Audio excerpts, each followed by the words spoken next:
Hello. Hi guys. Hello. Hi, Hi Anna. Monica. Oh, fantastic. Today we didn't even have any technical issues. Yeah. Wonderful. So let's get started. And Monica, we're happy to have you here. Thank you. This is our, you're very welcome. We're actually happy you found time to be with us. And thank you guys for joining, those who are joining us online. This is the moment we've been waiting for quite a while. Yeah. Right? And it's been coming. So today we want to announce our very first challenge for our creative community. And we'll give you a link again on where you can read about this challenge. But the idea of the challenge, as we put it in our videos, is to do two things. So one, we want to give an opportunity to all young creatives to showcase their talent. But we also want this talent to be used for a cause. So hence we're going to select and highlight different organizations who are working on really important social issues in Africa. And all of our challenges are going to be centered on one of the organizations. So our first organizations, as we shared with you yesterday, is Mama Mzungu. This is the organization that works in Africa and Tanzania, specifically on supporting ladies who live with albinism. Monica will correct me on how to say it right. Sorry. So we have Monica here to tell us more about the organization, so you get as inspired as we are. And please feel free to ask questions as we have this conversation, because it's really important. We're really excited to have Mama Mzungu on board. We're really excited that we can center our first creative challenge on this fantastic organization. So please join us in welcoming Monica. And Monica, please do tell us about your organization. Sure. Well, Mama Mzungu is a social enterprise soap making initiative that was technically born under the economic empowerment arm of a registered NGO in Uganda called Women and Children with Albinism in Uganda. It's about job creation, about creating self-reliance, empowering the women, and also changing the image for how society may view people affected by albinism. And just so everybody knows, people with albinism prefer that term, or how to be referred to as not albino or albino. They prefer to be called persons with albinism or persons affected by albinism. So if you want me to just launch into the history a bit, I went to Uganda in 2018. That was my first trip there. I work in women's economic empowerment. I've done so for about 30 years. Because I live in the UK now, my work primarily takes me to Africa. So I travel all over the African continent teaching women business, helping them set up worker-owned cooperatives, setting up social enterprises, but I also had a fair trade bath and body care company in the UK for 10 years. So that's where the soap making comes in. Okay. No. Yeah. So I knew a bit about the plight of people with albinism across the African continent before I traveled to Uganda in 2018. So I didn't go there completely ignorant. I had an idea of the stigma, the discrimination, the misunderstandings, the misbeliefs, superstitions, etc., and physical harm, assault that can happen. So I didn't go completely unaware. But a friend of mine introduced me to the women in Uganda, and he knew of the work that I've done over the years. And he was like, Monica, please come to Uganda sometime and teach these women soap making. So we found a chunk of time available in our calendar. We did an initial crowdfunding campaign in September of 2018, and we went to Uganda. And I had no idea where this was going to go. I just went there to teach a group of women a basic soap making class. There were about 30 women that came together for that initial training, women from all over the country. And when I say women affected by albinism, there's also women that have given birth to children with albinism. So there is oftentimes they're as equally stigmatized and ostracized by their communities simply because they've given birth to a baby with this genetic condition. So we had a week-long soap making training together, and I was just immediately wowed by their sense of determination, their hunger for wanting to learn and show Ugandan society what they're capable of doing. And so it was just, I came home very inspired. And I always stay in touch with all the groups that I work with. We're all over Africa. I'm always available to help. I keep in touch. I like to maintain those relationships. But there was something very powerful about this group of women that made me feel that if I was going to commit to any group on a long-term basis, professionally, it was going to be them. So I came home and I put a group of people together back here in Brighton in the UK, some professional colleague friends, and we started from there basically, working with the women. I made 4 trips back to Uganda before COVID happened. Luckily that all happened before the pandemic happened, but in I think it was June 2019, we officially launched Mama Mzungu as a brand. Wow. Wonderful. Guys, does it resonate with you? Yeah. From your experience in Uganda, have you experienced working with albino people? People living with albinism before? No, we have not like yet worked with them, but we have been experiencing the stigma that has been like put on them, and it has really been it has really been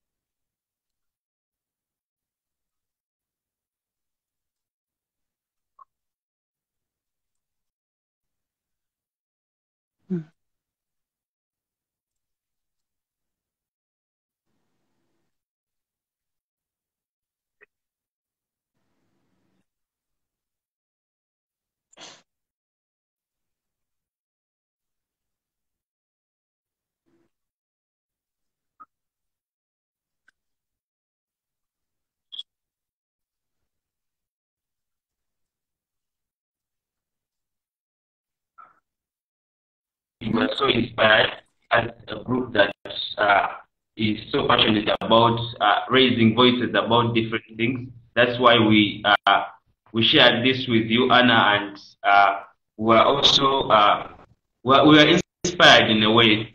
Like we should also do something with this organization. Yeah. Great. So I fully agree. So we shouldn't just get inspired and, stay inspired. We want to do something about it. Hence, having Monica and Mama Mzungu on this challenge. So Monica, I wanted to follow up with something. So you talked about the image that these women have in their communities, not just women living with albinism, but also their parents. So as I mentioned to you, when we were going through your feed on Instagram, we saw this post that listed all the different things that the women are described as, and one of those was misunderstood. So what do you think is the reason for this misunderstanding, aside from the obvious physical differences maybe, but what else is there? What fits this stigma?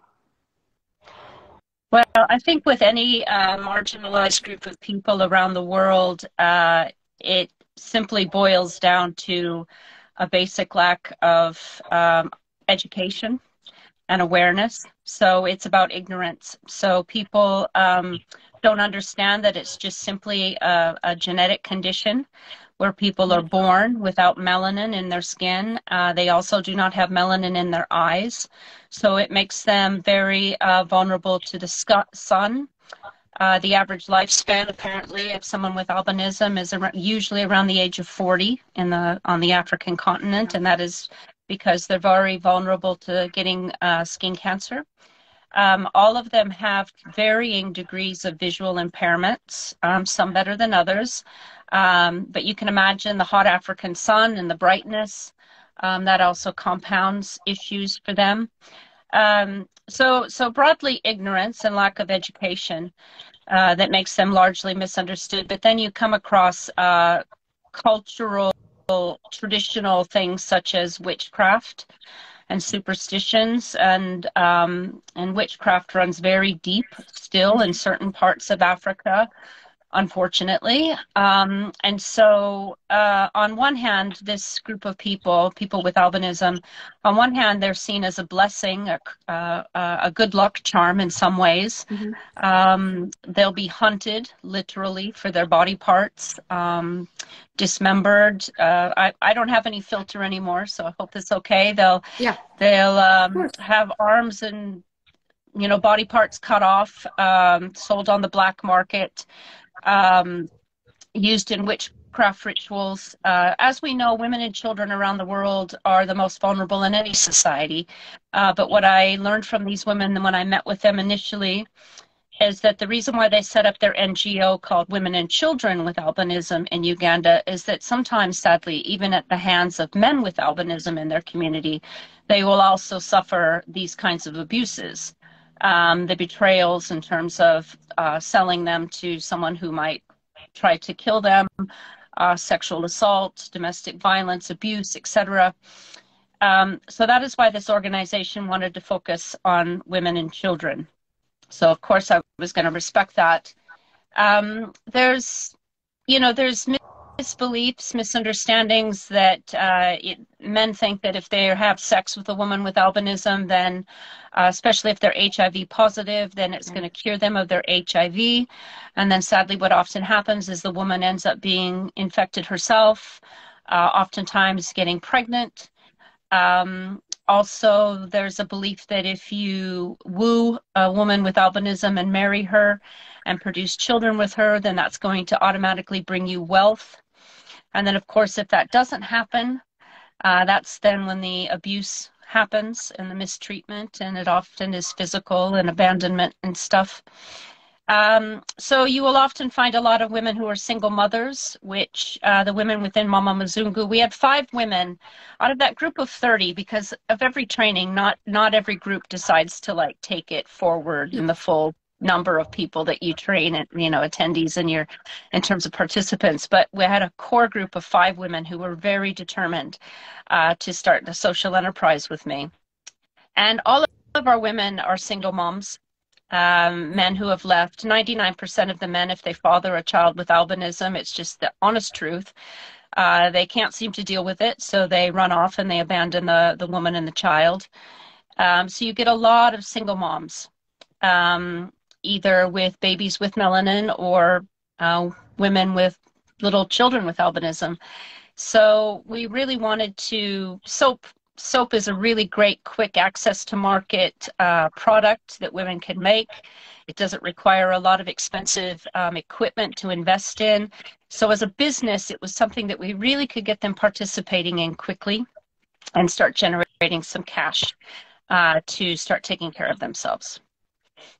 It's so interesting that there are 2 things that you mentioned that we've been discussing for the past 6 weeks in our lives with the Seamline Atelier. The first one is education and how important education is, but how the system of education is structured in a way that it doesn't prepare young people, not just in Africa, but probably around the world, to the new world. So it doesn't prepare them to the new economy. It doesn't prepare them necessarily for the acceptance of people who are different.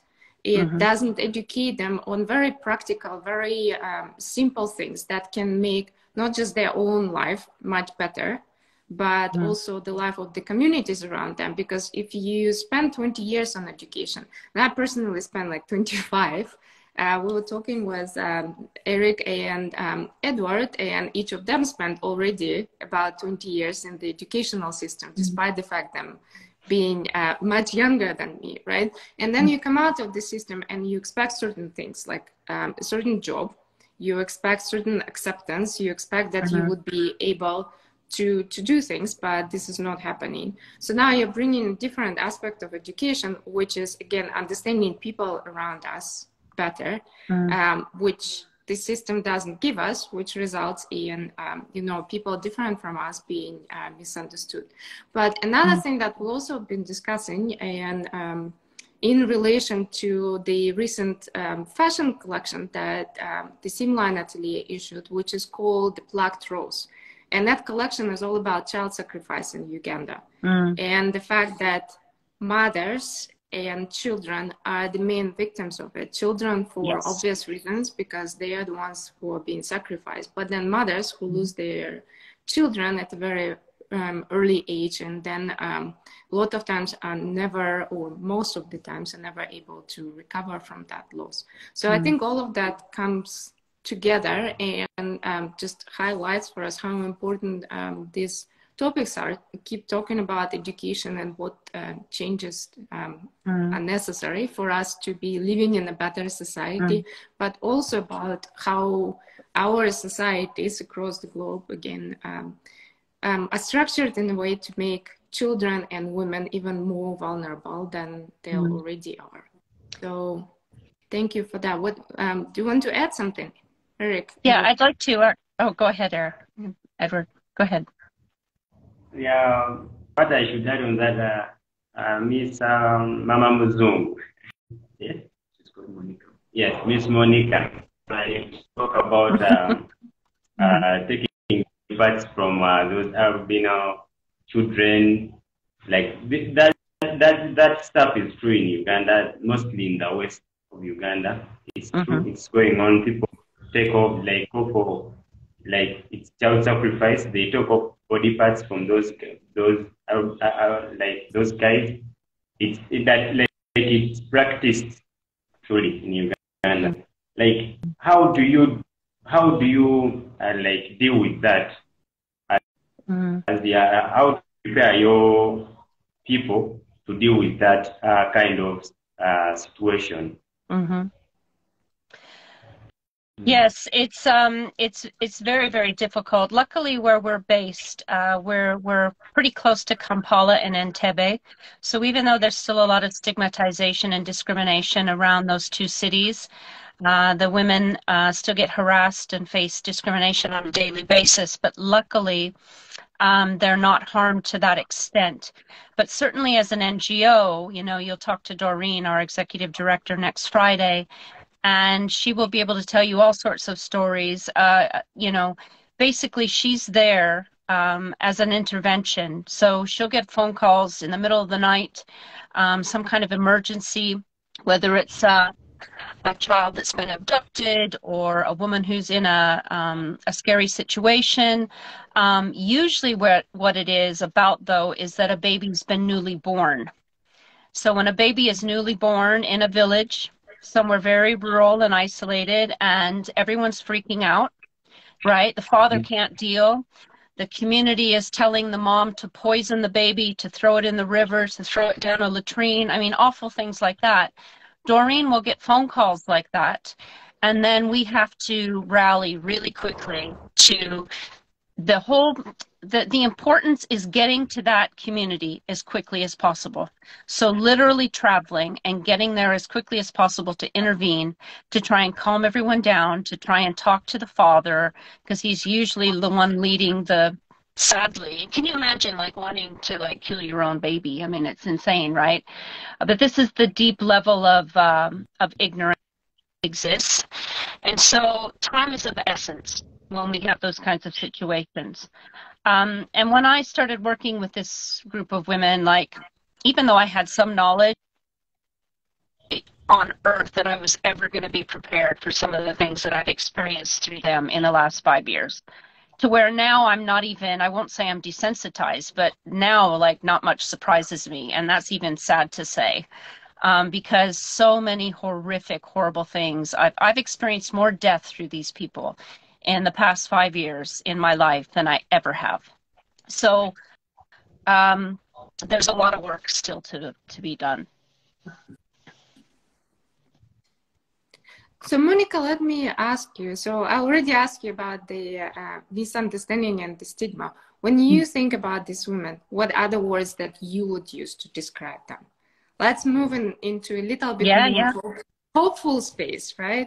Yeah, absolutely. So, you know, when you talk to people about this particular community, of course, you can't shy away from the realities of what they deal with. Of course, there's the dark, grim stuff, and that is part of their existence. There's no way to evade that or deny that. But what we've decided to do, especially with our brand, is that we wanted to focus on the positive aspects of these women, right? Their success stories, their the happy experiences, the things they achieve, and to not be so focused on the dark, grim stuff, because believe me, there are a lot of organizations across Africa that will focus on that, particularly from a fundraising perspective. And we don't want to do that, right? So we want to create a business that is about positivity, about changing the image for these women to have positive social impact. And when I describe them, hands down, I have not worked with a group of women in 30 years that have a more impressive work ethic than these people. I think when you're marginalized, there's two ways you can behave. You can either hide in your house and never come out and let society make you feel really oppressed, or you can come out swinging and fighting and really determined to show people what you're capable of. And I think that is largely why I wanted to work with these women, is because they were so hungry for being given a chance to show people what they could do, because they're not used to being given jobs. You know, they're not employed. They're, you know, sometimes they're often considered, you know, having less worth than a stray dog in the street, quite literally. So jobs are not something that is given to them, certainly not on the job training, which is what Mama Mzungu provides. So they seized this opportunity with both fists, and they are such a harmonious group. Their level of customer service is outstanding. They're producing a very, very high quality product range of soap and natural bath and body care products. And that was key, of course, was to make sure that they got the quality right, so that they can take a product out into the marketplace and they is buying it from them because it's a pity purchase. We don't want that. I want people to take them seriously as businesswomen for the high quality products that they're producing. So they are hard workers, and they are so smart, very, very intelligent. And I don't think that knows to what extent how brilliant they are intellectually. Fantastic. So hardworking, really smart. It sounds like they're very bright and very brave, both courageous, hungry to learn, hungry to be out there and support themselves and their children. This is wonderful. Can you tell us some success stories from Mama Mzungu and the ladies that you work with? I'm sure you have some really fantastic stories. Oh, we have so many. Well, when we started this, of course, we didn't know where it was going to go. And what we wanted to do is we wanted to get the products out into the marketplace. So I was quite happy to sell them all over the world, really, to get some cash flowing. But we knew that we wanted to focus on the African market, because that is where society needed to, that's where we wanted to really raise the awareness, right? But since we've launched, they've won awards. They've been selling to Tradecraft, which is a pioneering fair trade retailer here in the UK.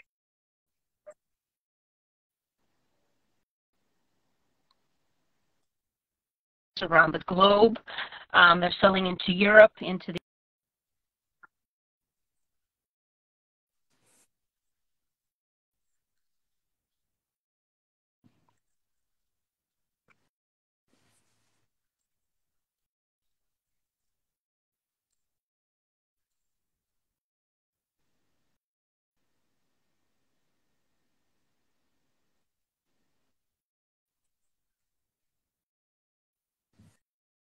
coast in Italy.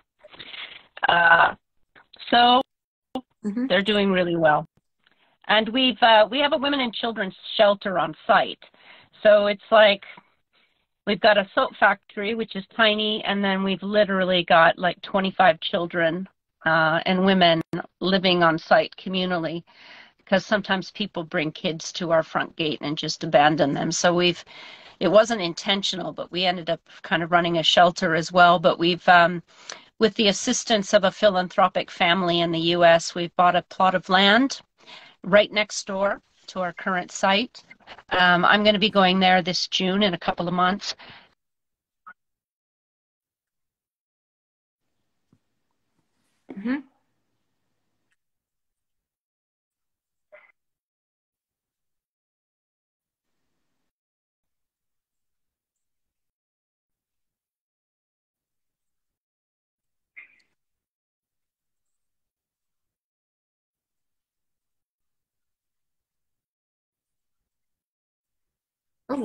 Or, you know, volunteers, so we'll have a place people who can stay on site with us, but they can start generating some money from tourism.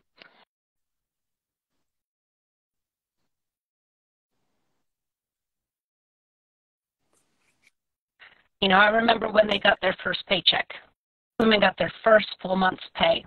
It always makes me emotional when I think about it, because when they got paid, what is the first thing that they did? They went out into their community and they bought themselves dresses, and they got new hairdos, and they went and bought purses. Like they went out into the community and they had money to spend, right?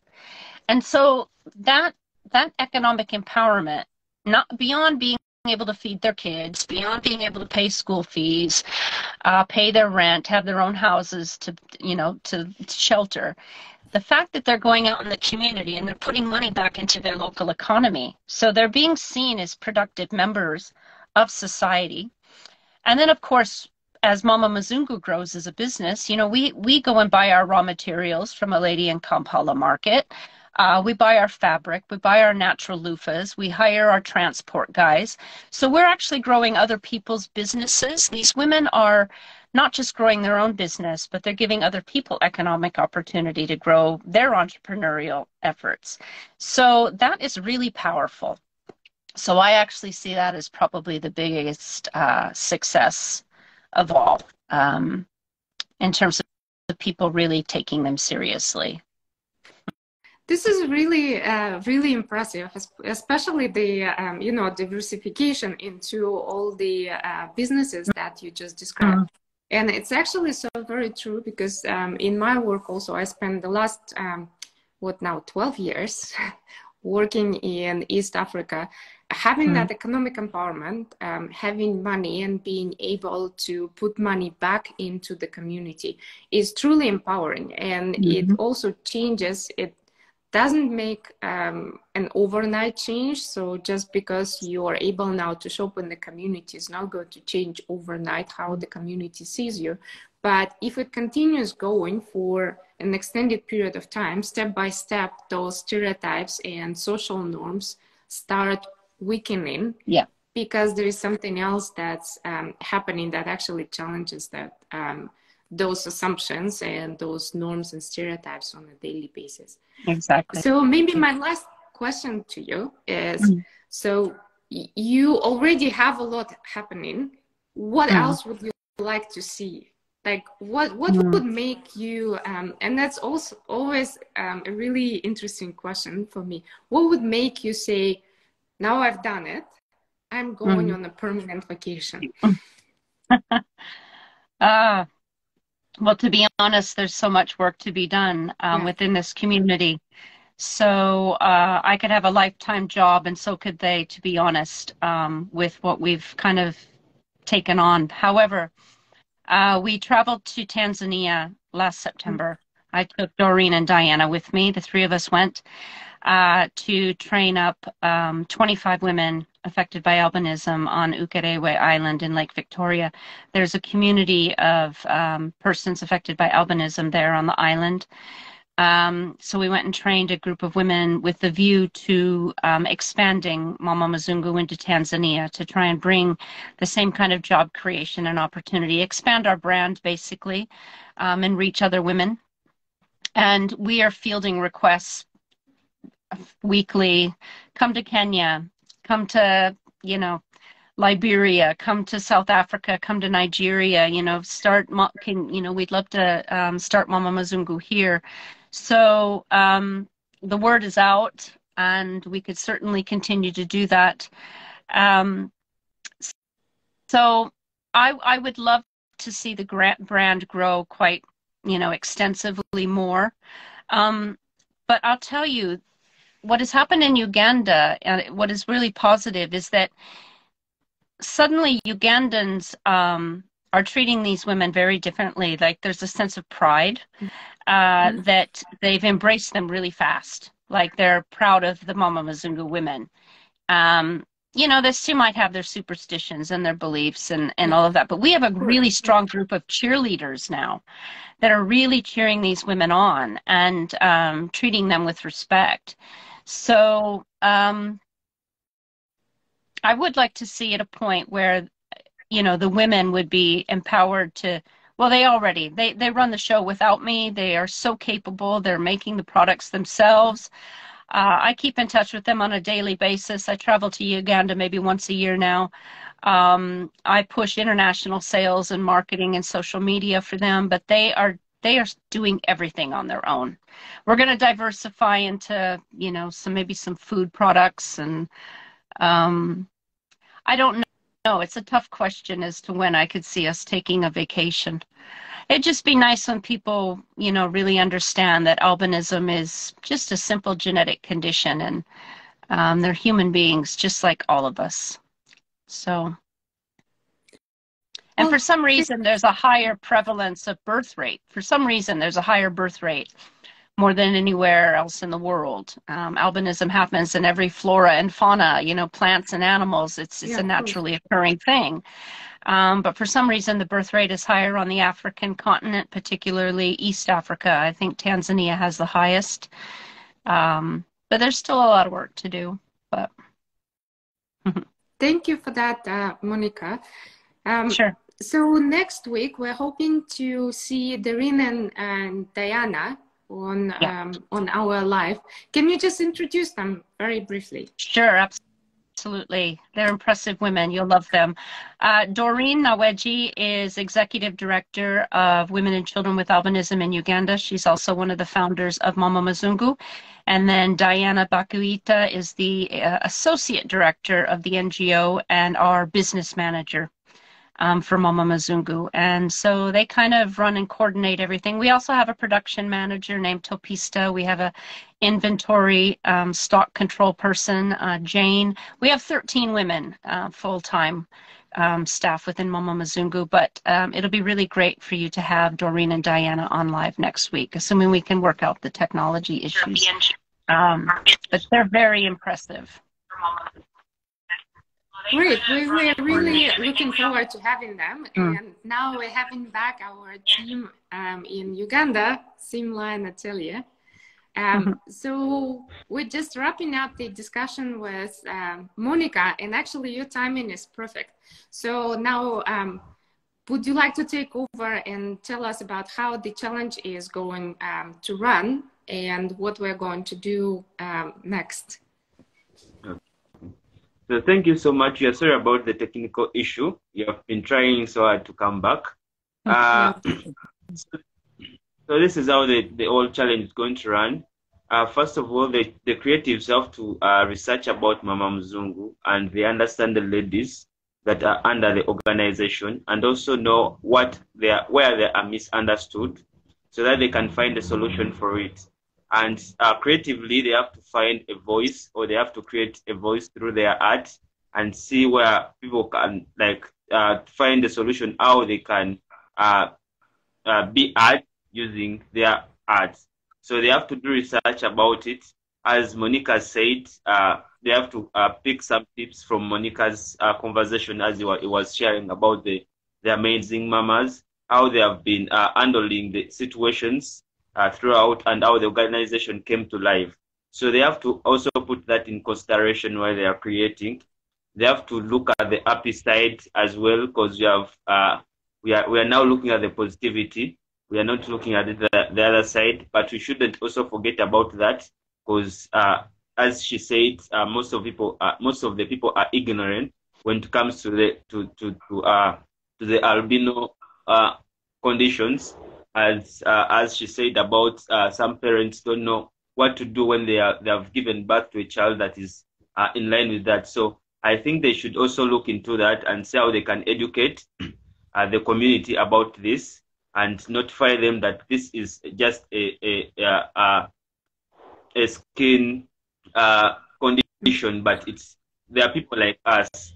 So creatively, all creatives around the world, all creatives in Africa, they should research about it and understand Mama Mzungu, and then impress us and see what they can do.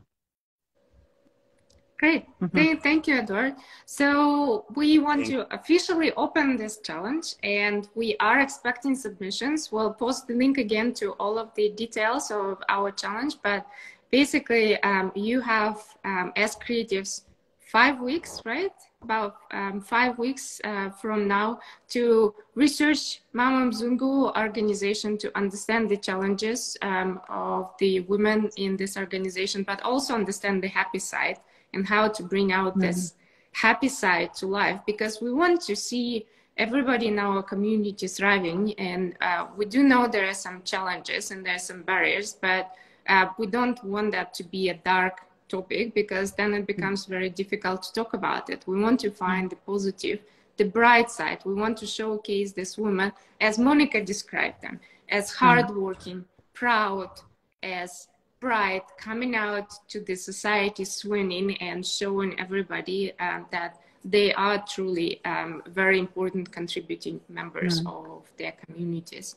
So next week we're hoping to have Monica and Monica. Next week we're hoping to have Doreen and Diane with us. They will tell us more about the organization and what we're hoping to see from our creative community is we would like to see some sketches of your works. Those can be drawings of the outfits, or maybe some photography you would like to do, whatever your heart is in and where your talent is in.